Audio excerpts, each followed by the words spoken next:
Alors, bonsoir tout le monde. Donc, bonsoir à ceux qui nous écoutent. Bienvenue à notre séance du 18 août 2020. Alors, nous allons commencer par un court moment de réflexion, s'il vous plaît.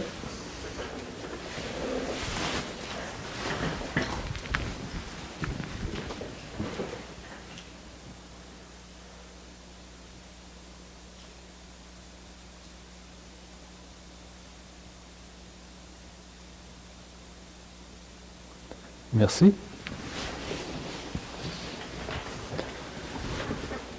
Donc, avant de commencer notre séance officiellement, nous avions une séance de consultation pour 2 dérogations mineures. Comme nous sommes en situation de pandémie et que l'hôtel de ville est fermé, donc ça a été affiché, les gens pouvaient se prononcer par la poste ou encore par courriel. Évidemment, on n'a pas reçu aucun commentaire de citoyen. Donc, il y avait 2 dérogations mineures. Une pour l'immeuble situé au 72 2e rue, et ça concernait la régularisation des marges avant et arrière du bâtiment principal. Et l'autre dérogation mineure, c'est au bénéfice de l'immeuble situé au 48 2e avenue, et c'était de mémoire pour une marge latérale et arrière d'un garage. Alors voilà, donc Madame Bernier, si vous voulez faire la lecture de notre ordre du jour, s'il vous plaît. Oui, donc ouverture de la séance, adoption de l'ordre du jour, dispense de lecture et approbation des procès-verbaux de la séance ordinaire du 21 juillet et de la séance extraordinaire du 10 août 2020, représentation politique des conseillères et des conseillers, période de questions publiques sur l'ordre du jour et sur les représentations politiques des conseillères et des conseillers.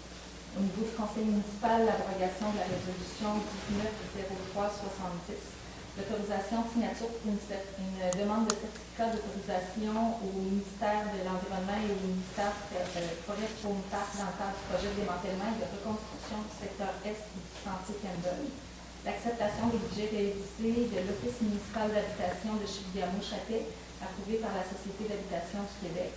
Nomination des représentants municipaux au sein du conseil d'administration de l'Office municipal d'habitation de Chibougamau-Chapais. Demande de consultation pour la redéfinition des compétences, des fonctions et des pouvoirs du gouvernement régional UG James.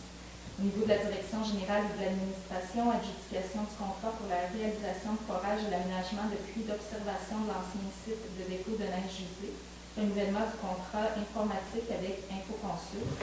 Nous n'avons pas de sujet au niveau ressources humaines.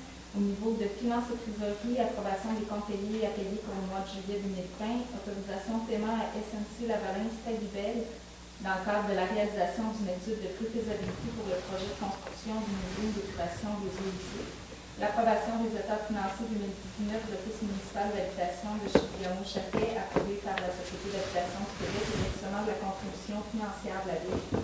Autorisation de paiement à SNC Lavalin Stagibel pour l'élaboration de la mise à jour du plan d'intervention des conduites d'eau potable, d'égout et des chaussées.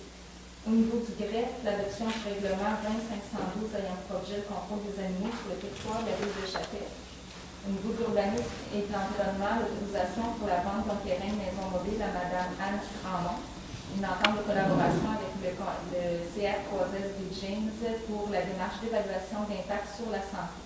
Au niveau du service des loisirs, de la culture et de la vie communautaire, la nomination d'un représentant de la ville de Chapelle à siéger au conseil d'administration loisirs sport des James. Il n'y a pas de sujet ce mois-ci au niveau des travaux publics, service des incendies, engagement d'un contrat à temps partiel. Pas de point non plus au niveau du développement économique. Par la suite, ce sera le variable, la période de questions du public, des questions commentaires des conseillers et des conseillères, puis la levée de la séance. Merci, Mme Bernier. J'aurais donc besoin d'un proposeur et d'un secondeur. M. Jacques Fortin propose, secondé par M. Daniel Fogg. Maintenant, au point 5, dispense de lecture et approbation des procès-verbaux de la séance ordinaire du 21 juillet et de la séance extraordinaire du 10 août. Alors, tout le monde, vous avez reçu les documents, on en a discuté également. Donc, il est résolu d'accepter la dispense de lecture et d'approuver le procès-verbal de la séance extraordinaire du 10 août, ainsi que celui de la séance ordinaire du 21 juillet, avec la modification suivante liée à la résolution 20-07-154, ayant pour objet une demande d'aide financière à Desjardins dans le cadre du Fonds Grand Mouvement. Donc, le montant total du projet, c'était 453 475. Le montant de la demande, 150 000. Le montant assumé par la Ville de Chapais, 90 785. Donc, il fallait modifier les montants par rapport avec ce que nous avions adopté.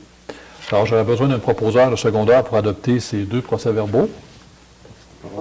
M. Guy Lafrenière, secondé par Mme Denise Larouche. Mes autres collègues, vous êtes aussi en accord? Oui. Merci. Donc, nous avons tenu une séance extraordinaire le 10 août, tout simplement pour donner un avis de motion et présenter le projet de règlement 20-513 concernant le stationnement, la circulation et la sécurité publique et abrogeant le règlement 14-435 et ses amendements. Donc, principalement, c'est pour éviter la circulation de gros fardiers dans les avenues et les rues de certains coins. Outre le boulevard industriel, c'est permis, mais aux autres endroits, on a eu des plaintes, puis on a noté également que certains fardiers se promènent et on veut sécuriser ces rues-là. Donc, c'est pour ça qu'on a fait un avis de motion et on devrait adopter incessamment le nouveau règlement pour interdire cette circulation, en moins d'une circulation locale, par exemple une livraison, des choses comme ça, mais pas pour que les gens circulent avec des flottes de bois, entre autres. On a eu des plaintes là-dessus également, donc c'est pour assurer la sécurité. Donc, c'est la raison pour laquelle on a fait une séance extraordinaire. Ensuite, je m'en vais au point 6, représentation politique des conseillères et des conseillers. Donc, normalement, c'est Mme Lucie Tremblay qui est mairesse suppléante, mais comme elle est absente ce soir, je vais commencer avec Mme Larouche. Bonsoir. 2 pléniers, une spéciale et une rencontre CCI. Merci, Mme Larouche. M. Fortin. Alors, bonsoir. On voit 2 pléniers, une séance spéciale. Merci, M. Fortin. M. Fogg. Bonsoir. 2 pléniers, une séance spéciale, puis une rencontre à la RBJ à Québec. Merci, M. Fogg. Mme Roxane Tremblay. Oui, bonsoir. Alors, 2 pléniers, le 10 et 17 août, puis une séance extraordinaire le 10 août. Merci, Mme Tremblay. M. Lafrenière. Bonsoir. Copie-collée de mes confrères et consoeurs. Merci, M. Lafrenière. Alors, de mon côté, à part les séances et les pléniers, donc j'ai rencontré le ministre de l'Économie et de l'Innovation, M. Fitzgibbon, à Chibougamau, le 6 août. Donc, ça nous a permis d'échanger sur les projets de développement économique reliés, par exemple, à notre parc industriel, les projets qui sont autour de Chappé Énergie et qui font et où on peut faire l'économie circulaire de la symbiose industrielle. Le 6 août également, j'ai participé à la première pelletée de terre du nouvel aérogare à l'aéroport de Chappé-Chibougamau, en compagnie du ministre responsable de la région et ministre de la Faune et des Parcs, M. Pierre Dufault. Ensuite, le 13 août, en compagnie de mon collègue Daniel Fogg, j'ai participé à la réunion mensuelle de l'administration régionale B. James à Lebel-sur-Quévillon. Le 14 août, j'ai eu le plaisir et aussi l'honneur de pouvoir rencontrer et discuter avec notre premier ministre qui était de passage à Chibougamau. Donc, avec certains élus jamésiens écrits, nous avons pu discuter de développement économique, entre autres, de logement. Donc, c'était fort intéressant. Et également quelques rencontres avec le CR3S au cours du dernier mois concernant la situation liée encore au COVID-19. Alors voilà pour nos représentations politiques du dernier mois. Le point 7, nous avions toujours prévu la période de questions du public sur l'ordre du jour et sur les représentations politiques des conseillères et des conseillers, mais comme on est en huis clos ce soir, donc ce ne sera pas possible. Au point 8, Conseil municipal, donc en 8.1, une résolution pour l'abrogation de la résolution 1903-70. Donc, considérant que la personne nommée dans la résolution 1903-70, autorisant la signature d'une demande de certificat d'autorisation au ministère de l'Environnement et au ministère Faune et Parc, Forêt, Faune et Parc, dans le cadre du projet de démantèlement et de reconstruction du secteur Est du sentier Campbell, n'est plus à l'emploi de la ville de Chappé. Alors, il est résolu que la ville de Chappé abroge cette résolution. Évidemment, tantôt, on va renommer une nouvelle personne. Alors, j'ai donc besoin d'un proposeur de secondaire pour abroger. M. Daniel Fogg propose, secondé par M. Guy Lafrenière, et j'imagine que mes autres collègues, vous êtes aussi en accord. Merci. Donc, au point suivant, 8.2, donc une résolution pour l'autorisation de signature pour la demande de certificat d'autorisation au ministère de l'Environnement et au ministère Forêt, Faune et Parc dans le cadre du projet de démantèlement et de reconstruction du secteur Est du sentier Campbell. Donc, considérant la résolution précédente, alors il est résolu que le conseil municipal autorise Mme Mélanie Gagné, directrice générale adjointe, à préparer, signer et présenter pour et au nom de la ville de Chappé une demande de certificat d'autorisation au ministère de l'Environnement, en vertu de la loi sur la qualité sur l'environnement, ainsi qu'une demande de certificat au ministère des Forêts, de la Faune et des Parcs, en vertu de la loi sur la conservation et la mise en valeur de la faune pour le projet de démantèlement et de reconstruction du secteur Est du Sentier Campbell. Donc, comme vous savez, on a reçu une aide financière. Évidemment, il faut obtenir les certificats d'autorisation avant de pouvoir débuter. Normalement, on vise à faire ça au printemps 2021, mais ça va arriver assez rapidement. J'ai donc besoin d'un proposeur de secondaire. Madame Denise Larouche, secondée par M. Jacques Fortin. Mes autres collègues, vous êtes aussi en accord? Merci. Au point 8.3, maintenant, une résolution pour l'acceptation des budgets révisés, et là, je rajouterai dans le titre 2020, ça va être plus facile à se référer plus tard, de l'Office municipal d'habitation de Chibougamau-Chapais, approuvé par la Société d'habitation du Québec. Donc, il y a eu des budgets révisés au niveau de l'OMH. Donc, nous, on fait partie du consortium, je vous dirais, avec la Ville de Chibougamau et des OMH. Donc, il est résolu que le Conseil municipal de la Ville de Chapais accepte le budget révisé de la SHQ en date du 31 juillet 2020, qui prévoit des revenus de l'ordre de 69 189 $ et des dépenses de l'ordre de 134 340 $ pour un déficit prévu de 65 151 $. Évidemment, la participation de la Ville, c'est toujours 10 % du déficit.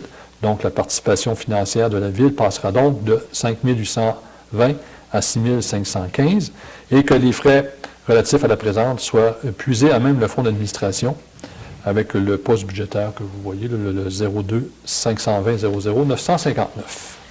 J'aurais donc besoin d'un proposeur et d'un secondaire pour approuver les budgets révisés. Madame Roxane Tremblay, secondée par M. Fogg. Les autres collègues, vous êtes aussi en accord? Merci. Ensuite, en 8.4, donc une résolution pour la nomination d'un représentant municipal au sein du conseil d'administration de l'Office municipal d'habitation de Chibougamau-Chapais. Donc, considérant que par la résolution 18-01-07, le conseil nommait Mme Lucie Tremblay conseillère à titre de représentante de la Ville au sein du conseil d'administration de l'Office municipal d'habitation de Chibougamau-Chapais. Alors, il est résolu que le conseil municipal nomme maintenant, en lieu et place de Mme Tremblay, Mme Mélanie Gagné, à titre de représentante de la Ville afin de siéger au sein du conseil d'administration de l'Office municipal d'habitation. En remplacement, comme je le mentionnais, de Mme Tremblay. J'ai donc besoin d'un proposeur et d'un secondaire. M. Guy Lafrenière, secondé par Mme Denise Larouche. Mes autres collègues, vous êtes aussi en accord? Oui. Merci. Au point 8.5, maintenant, une résolution pour une demande de consultation pour la redéfinition des compétences, des fonctions et des pouvoirs du gouvernement régional d'Iwichi Bay James, qu'on appelle communément la GREBJ. Donc, je vais en faire une lecture. C'est une résolution qui est importante pour nous. Alors, considérant la loi instituant le gouvernement régional d'Iwichi Bay James, adoptée et sanctionnée en juin 2013, et visant la mise en œuvre de l'entente sur la gouvernance dans le territoire d'Iwichi Bay James entre les CRI et le gouvernement du Québec, et l'entrée en fonction du GREBJ le 1er janvier 2014. Considérant que lors de la négociation de la première mouture du GREBJ entre le gouvernement du Québec et le gouvernement de la nation CRI, aucun Jamaisien n'a été impliqué dans les discussions. Et on sait que l'entente, c'est une entente de 10 ans, donc elle va venir à échéance en 2024. Donc, ça arrive bientôt.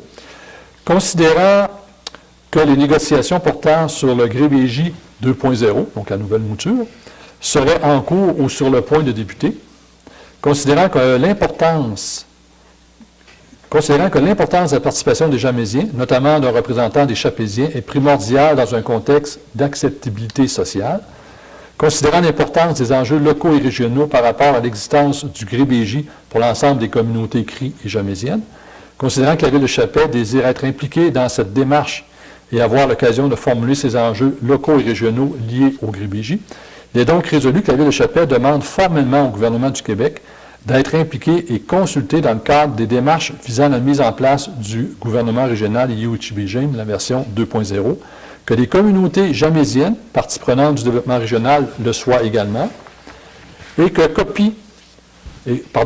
les communautés également, les différentes communautés soient rencontrées afin de connaître les enjeux et problématiques les touchant par rapport à l'existence du GREBJ, et qu'une copie de cette résolution soit transmise aux personnes suivantes, donc à la ministre responsable des Affaires municipales, Mme André Laforêt, à M. Pierre Dufour, qui est le ministre responsable de la région nord du Québec, à M. Denis Lamotte, député d'Angava, à M. Abel Bossum, grand chef du Grand Conseil des CRI et également président du GREBJ, à M. René Dubé, qui est président de l'administration régionale Bay James, à Mme Manon Cyr, mairesse de Chibougamau, M. René Dubé, maire de Matagami, M. Alain Poirier, maire de Lebel-sur-Quivillon, M. Daniel Belrose, président de la localité de Radisson, M. André Elliott, président de la localité de Villebois, M. Nelson Tremblay, président de la localité de Val-Canton, Mme Marie-Josée Thomas, qui est secrétaire générale associée du secrétariat aux Affaires autochtones, et finalement M. Philippe Boivin, qui est le directeur régional du ministère des Affaires municipales et de l'Habitation. Donc, évidemment, on entend des choses sur le terrain. Donc, on veut faire partie prenante de ces négociations. C'est important. On vit en Jamaisie et on veut avoir notre mot à dire aussi. Donc, on n'aime pas que le gouvernement, des gens, donc souvent du Sud, discutent et prennent des positions pour les gens qui habitent le territoire. Donc, on voudrait faire partie de ces négociations-là pour pouvoir mettre notre couleur. J'ai donc besoin d'un proposeur et d'un secondeur pour la demande de consultation. M. Jacques Fortin, secondé par M. Guy Lafrenière. Mes autres collègues, vous êtes aussi en accord? Merci. Au point 9, maintenant, la Direction générale et administration. Donc, en 9.1, une résolution pour l'adjudication du contrat pour la réalisation de forages et l'aménagement de puits d'observation de l'ancien site de dépôt des neiges usées, ce qu'on appelait le DNU, qui est situé là en haut du boulevard Sprigneur. Donc, considérant que la Ville de Chapelle désire octroyer un mandat pour la réalisation de forages et l'aménagement de puits d'observation de l'ancien site de dépôt de neige usée, donc c'est la phase 2, là, la fermeture de ce site-là. Considérant qu'un appel d'offres sur invitation a été lancé le 17 juillet à 2 entreprises, considérant que les soumissions étaient recevables au bureau du greffe jusqu'au 13 août, considérant que nous avons reçu qu'une seule soumission de l'entreprise Succession Forage Georges Downing, limitée au montant de 12 425 $ plus les taxes applicables, considérant que la soumission reçue est jugée conforme, considérant que ce dossier a été traité lors du comité plénier d'hier soir, il est donc résolu que la Ville de Chapelle octroie le contrat à Succession Forage Georges Downing limité au montant de 12 425 $ plus les taxes applicables et que les frais relatifs à la présente soient puisés au budget d'opération à même le poste budgétaire 02 629 00 459. J'ai donc besoin d'un proposeur et d'un secondeur. M. Daniel Fort propose, secondé par M. Jacques Fortin. Mes collègues, vous êtes aussi en accord? Parfait. Donc, vous voyez, c'est presque les derniers dossiers environnementaux qui nous restent à terminer. Donc, il faut faire la phase 2 de l'ancien DNU pour se rendre conforme avec le ministère de l'Environnement. En 9.2, maintenant, une résolution pour le renouvellement du contrat informatique avec InfoConsult. Donc, considérant qu'en vertu de notre résolution 19-08-206, la Ville de Chapelle a signé une entente de service avec InfoConsult, considérant que la Ville de Chapelle est satisfaite des services rendus par l'entreprise en raison de la qualité du travail, considérant que cette entreprise est basée à Chapelle et est en mesure d'offrir un service rapide et personnalisé, considérant l'offre de service déposée par InfoConsult ayant pour objet la gestion des services informatiques, du réseau téléphonique, du système de surveillance par caméra, ainsi que du serveur des services des incendies pour un montant total annuel de 18 000 $ plus les taxes applicables, considérant que cette offre de service se situe en deçà de 50 000 $ et que, conséquemment, la Ville peut conclure une entente gré à gré en vertu des règles d'adjudication en vigueur. Alors, considérant que nous avons discuté de ce dossier lors du plénier du 10 août, excusez-moi, considérant que la Ville de Chapelle renouvelle, donc il est résolu que la Ville de Chapelle renouvelle le contrat informatique avec InfoConsult pour la période du 1er septembre 2020 au 31 août 2021, pour un montant forfaitaire de 18 000 $ plus les taxes applicables, donc c'est le même montant que l'an dernier, et d'autoriser Mme Bernier, directrice générale, ou encore Mme Gagné, directrice générale adjointe, à signer les documents relatifs au renouvellement du contrat. J'ai donc besoin d'un proposeur et d'un secondeur. Mme Denise Larouche propose, secondée par Mme Roxane Tremblay. Donc, mes collègues masculins, vous êtes en accord? Oui. Merci. Point 10, ressources humaines, aucun sujet ce soir. Point 11, finances et trésorerie. Donc, en 11.1, une résolution, approbation des comptes payés et à payer pour le mois de juillet 2020. Donc, il est résolu que la liste des comptes payés du Fonds d'administration concernant les transactions du mois de juillet 2020, s'élevant à 487 469,59 $, ainsi que la liste des comptes à payer concernant la même période et s'élevant à 146 080 $, soit acceptée telle que déposée, et que le Conseil municipal de la Ville autorise le paiement des comptes apparaissant dans la liste des comptes à payer pour le mois de juillet 2020. Donc, nous avons fait le tour hier des différents comptes à payer, on a posé des questions, ils ont été répondus à notre satisfaction. J'ai donc besoin d'un proposeur et d'un secondeur. M. Guy Lafrenière propose, secondé par M. Jacques Fortin. Les autres collègues, vous êtes tous en accord? Merci. Au point 11.2 maintenant, une résolution pour l'autorisation d'un paiement à SNC-Lavalin, c'est à Vibel, donc dans le cadre de la réalisation d'une étude de préfaisabilité pour le projet de construction d'une usine d'épuration des eaux usées. Alors, considérant qu'en vertu de la résolution 18-06-182, le conseil municipal accordait le contrat pour la réalisation d'une étude de préfaisabilité pour le projet de construction d'une usine d'épuration des eaux à SNC-Lavalin-Stavibel pour une somme de 38 244 plus les taxes applicables. Considérant la réception de la facture 14,98,782 pour les services rendus jusqu'au 1er juillet 2020 par SNC-Lavalin-Stavibel au montant de 1 163,88 plus les taxes applicables. Considérant la recommandation positive de Mme Mélanie Gagné, directrice générale adjointe, de procéder au paiement de cette facture. Considérant que nous avons déjà parlé de ce sujet lors d'un plénier du 20 juillet. Il est donc résolu que le conseil municipal autorise le paiement de la facture 14,98,782 à SNC-Lavalin-Stavibel pour un montant de 1 163,88 plus les taxes applicables. Un proposeur et un secondaire. M. Daniel Fogg propose. Secondé par Mme Denise Larouche. Mes autres collègues, vous êtes en accord? Merci. Donc, vous savez, on a une obligation du gouvernement, évidemment, de construire une usine d'épuration des eaux. On a déjà expliqué le projet en 2018, donc il faut que ça soit construit autour de 2022 environ. Donc, les ingénieurs travaillent avec nous là-dessus parce qu'on est une des dernières municipalités, je dirais, au Québec à ne pas avoir son usine de traitement des eaux. Au point 11.3, donc résolution approbation des états financiers 2019. Cette fois-ci, l'Office municipal d'habitation de Chibougamau-Chapais, approuvé par la Société d'habitation du Québec et le versement de la contribution financière de la Ville. Donc, considérant que les états financiers ont été audités, donc c'est la version finale que nous avons pour l'année 2019. Considérant qu'il y a lieu de procéder au paiement de la contribution financière, comme indiqué aux états financiers, donc la participation en 2019 était de 2 970 $. Correction déficit de 2018, 777 $. Programme de supplément au loyer 2019, donc on appelle les PSL, 1066 $, donc pour un total de 11 813 $. Considérant, comme je l'expliquais tantôt, que la participation financière de la Ville représente toujours 10 % du déficit, ainsi que l'engagement que nous avons pris à participer au programme de supplément au loyer. Alors, il est résolu d'approuver les états financiers 2019 de l'OMH Chibougamau-Chapais et ensuite d'autoriser le versement de notre participation financière correspondant à 10 % du déficit pour l'année financière 2019, le montant des PSL de 2019 ainsi que la correction au déficit 2018, le tout totalisant 11 813 $. J'ai donc besoin d'un proposeur et d'un secondeur. M. Jacques Fortin, secondé par M. Daniel Fogg. Mes autres collègues, vous êtes aussi en accord? Merci. Au point 11.4, donc une résolution d'autorisation de paiement à SNC-Lavalin-Stavibel pour l'élaboration de la mise à jour du plan d'intervention des conduites d'eau potable, d'égouts et des chaussées.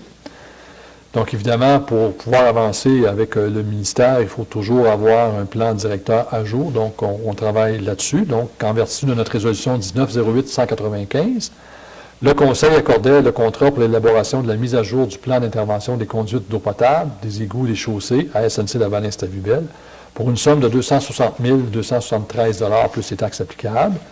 Considérant la réception de la facture ainsi que le détail des tâches réalisées pour les services rendus jusqu'au 29 juillet 2020 par SNC-Lavalin-Stavibel au montant de 3 643,60 $ plus les taxes applicables. Considérant la recommandation positive de Mme Gagné de procéder au paiement de cette facture, considérant que nous avons discuté de ce sujet hier au plénier. Alors, il est résolu que le conseil municipal autorise le paiement de cette facture à SNC-Lavalin-Stavibel d'un montant de 3 643,60 $ plus les taxes applicables. Donc, besoin d'un proposeur et d'un secondeur. M. Guy Lafrenière, secondé par Mme Denise Larouche. Nos collègues, ça vous va? Peut-être une intervention que vous avez vue l'automne dernier, il y a eu un relevé des STAMCOP d'à peu près toutes les propriétés de la Ville, parce qu'on a besoin de ça dans notre plan directeur. Il y avait de la géolocalisation, là. Et peut-être que vous avez vu un ruban rouge mis sur votre STAMCOP, bien c'était eux. Ça rentre dans ce projet-là, justement, de la mise à jour de notre plan d'intervention. En 12, au niveau de la greffe, donc en 12.1, une résolution de l'adoption du règlement 20512 ayant pour objet le contrôle des animaux sur le territoire de la ville de Chappais. Donc, considérant que le conseil municipal juge adéquat de réviser la réglementation sur le contrôle des animaux adoptée en 2017, considérant que la sécurité des citoyens constitue une priorité pour la ville de Chappais, considérant qu'un avis de motion du présent règlement a dûment été donné lors de la séance ordinaire du conseil tenue le 21 juillet 2020 et que le projet de règlement a été déposé à cette même séance, il est donc résolu d'adopter le règlement 20512 concernant les contrôles des animaux sur le territoire de la ville de Chappais. Un proposeur et un secondeur. Mme Roxane Tremblay. Monsieur, Guy Lafrenière, seconde. Mes autres collègues à droite, vous êtes aussi en accord? Merci. Donc, principalement, le gros changement, c'est qu'on permet maintenant aux citoyens d'avoir jusqu'à 5 poules urbaines. Mais par contre, on a dans le règlement prohibé la présence de coqs. Parce qu'on a certains citoyens qui ont des coqs. Et on a beaucoup de plaintes à gérer à ce niveau-là. Donc, ces gens-là ont été quand même rencontrés, Mme Bernier, c'est ça. Et donc, le règlement maintenant est adopté. Donc, on va leur permettre là, de s'affranchir pour le nouveau règlement. Maintenant, au point 13, en urbanisme et en environnement, donc en 13.1, une résolution pour l'autorisation de la vente d'un terrain d'une maison mobile à Mme Anne Grandmont. Donc, considérant en vertu de l'article 28 de la loi sur les cités et villes, les villes peuvent aliéner un bien municipal à titre onéreux, considérant que la ville désire vendre des terrains de maison mobile pour lesquels elle est propriétaire. Considérant que Mme Anne Grandmont a soumis à la ville de Chappais une proposition d'achat d'un terrain vacant situé sur la 8e avenue à Chappais. Donc, j'ai le numéro du cadastre, 531-144, donc en juillet dernier. Considérant que la ville de Chappais est propriétaire de ce terrain, considérant que la ville a fait lotir et cadastrer le terrain, considérant que nous avons discuté lors de notre plénier du 10 août de ce sujet, il est résolu que la ville de Chappais vende à Mme Anne Grandmont le terrain portant la désignation cadastrale 5-531-144 situé dans la 8e avenue, et ce, aux conditions suivantes. Donc, le prix de vente du terrain sera établi selon le règlement de tarification en vigueur au moment de compléter l'achat du terrain. La superficie du terrain est de 396,3 mètres carrés. Ensuite, on mentionnait qu'il fallait qu'il y ait une fusion des deux terrains pour faire qu'un seul et unique terrain. Que les frais d'arpentage et de notaire sont à la charge de l'acheteur. La vente est faite au comptant. Que Mme Bernier ou encore Mme Gagné soit autorisée à signer pour et au nom de la ville de Chappais tous les documents requis. J'aurais besoin d'un proposeur et d'un secondeur. M. Jacques Fortin, secondé par M. Daniel Font. Mes autres collègues? Oui. Vous êtes aussi en accord? Parfait. Ensuite, en 13.2, une résolution pour l'entente de collaboration avec le CR3S pour la démarche d'évaluation d'impact sur la santé. Donc, considérant le plan stratégique de la ville visant la création d'un milieu de vie attrayant, accueillant et durable, considérant la volonté de la direction de la santé publique du Centre régional de santé et des services sociaux de la baie James, qu'on appelle le CR3S-BJ dans notre jargon, de réaliser, en collaboration avec la ville de Chappais, une démarche d'évaluation d'impact sur la santé issue du programme Prendre soin de notre monde et visant à appuyer la municipalité dans ses projets d'aménagement du territoire afin qu'elle favorise à travers ceux-ci l'intégration d'éléments visant à la création d'environnements favorables à la sécurité, à la mobilité, aux saines habitudes de vie et à la qualité de vie des citoyens.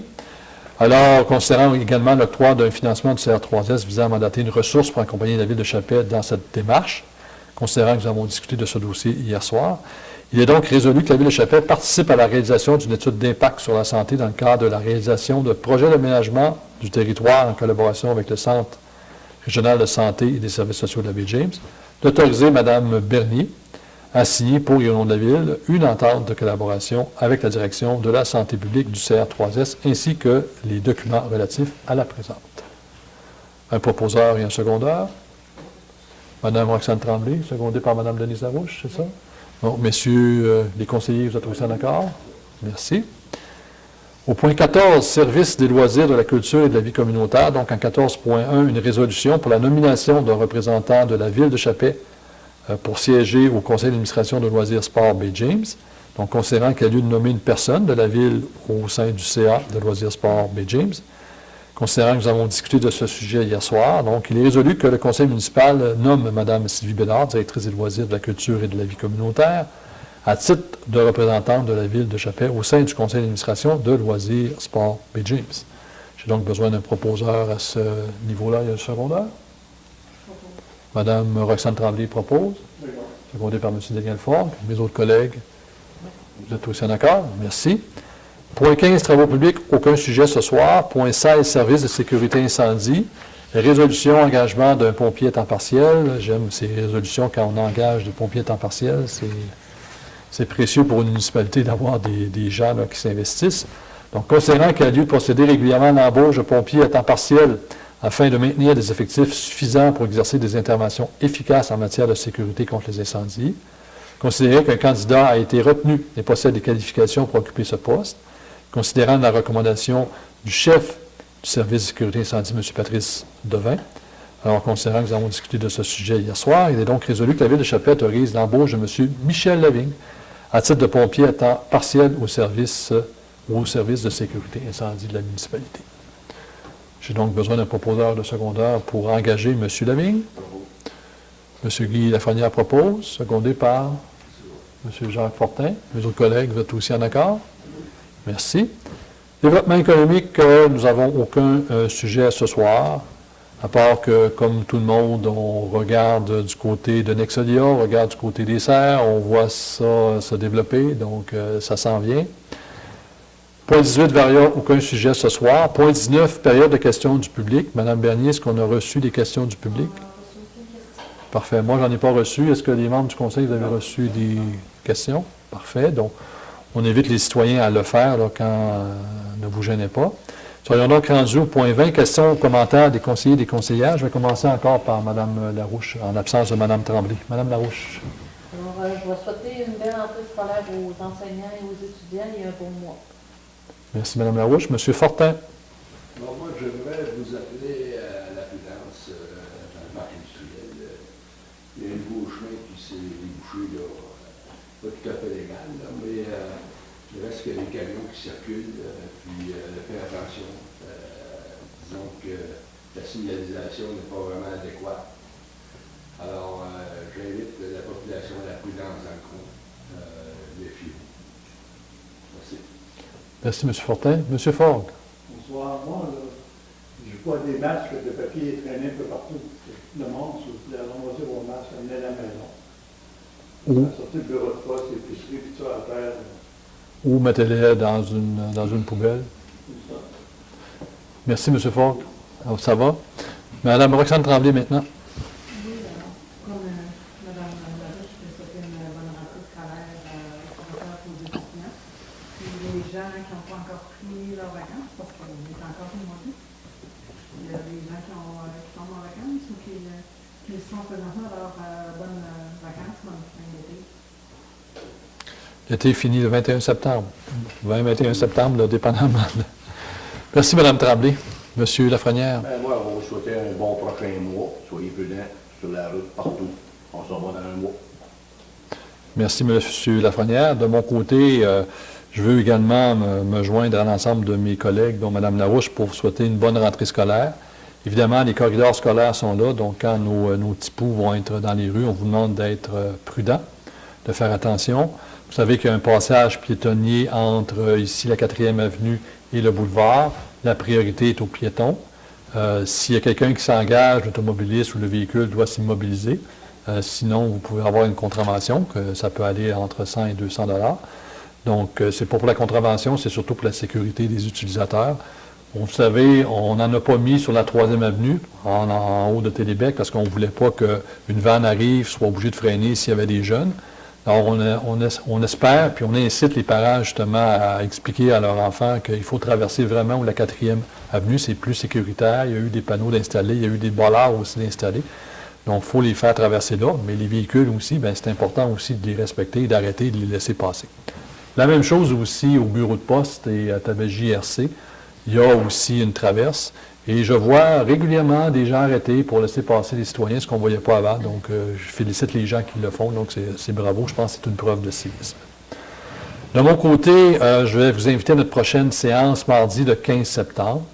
Ce sera une séance qui va être maintenant ouverte au public, évidemment avec les mesures de distanciation, tout ça, lavage de main, à moins que la santé publique nous amène des changements. Pour l'instant, ça semble bien aller. Donc, on va réouvrir comme certaines autres municipalités l'ont fait. Donc, on vous invite à venir nous voir mardi le 15 septembre. Évidemment, s'il y a trop de gens, ben, on va essayer de s'écarter. Il va y avoir un nombre limite de citoyens qui vont pouvoir également entrer à l'hôtel de ville pour respecter la distanciation de 2 mètres. Évidemment, comme c'est à l'intérieur, ça va vous prendre un masque pour venir vous asseoir, mais une fois assis, vous pouvez le retirer, à moins d'être trop collé sur le voisin. Donc, je serai donc rendu à la levée de la séance. J'aurai donc besoin d'un proposeur et de secondeur. Mme Roxane Tremblay propose. Mme Denise Larouche, seconde. J'imagine que messieurs les conseillers, vous êtes d'accord. Donc, merci à ceux qui nous écoutent. Merci à Mme Roberge qui nous filme. Merci à ceux qui voudront nous poser des questions. Ça va nous faire plaisir d'y répondre. Portez-vous bien. On se reparle le 15 septembre.